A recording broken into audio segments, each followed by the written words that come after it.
নবীর একটা আদর্শের কারণে জান্নাতে যাবে। সিরত মানি আদর্শ। আর এটা আমরা কদমে কদমে মুহতাজ। কেননা এই ছোট জীবনটা যদি গ্রহণযোগ্যতা পর্যন্ত পৌঁছাইতে হয় আল্লাহর কাছে, চাই নারী হই, চাই যুবক হই, চাই বৃদ্ধ হই, যেই মানুষই হই না কেন, যেখানেরই হই না কেন, যেই বাসারই হই না কেন, যেই বর্ণেরই হই না কেন, যেই পেশারই হই না কেন, যেই সোসাইটিরই হই না কেন, এই জীবনটাকে যদি গ্রহণযোগ্যতা পর্যন্ত পৌঁছাইতে হয় কার কাছে? দুনিয়া আলাদের কাছে না, মালিকের কাছে, যিনি এক ফোঁটা পানির থেকে অস্তিত্ব দিয়েছেন, যার কাছে আবার আমাদেরকে ফিরা যেতে হবে। পালানের কোনো সুযোগ নাই।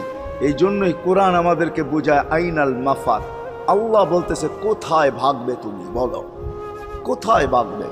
কবির কথাই সত্য, যদিও নাকি পালাও তুমি আকাশেতে লাগিয়ে সিঁড়ি, সিঁড়ি লাগাও যদি আকাশ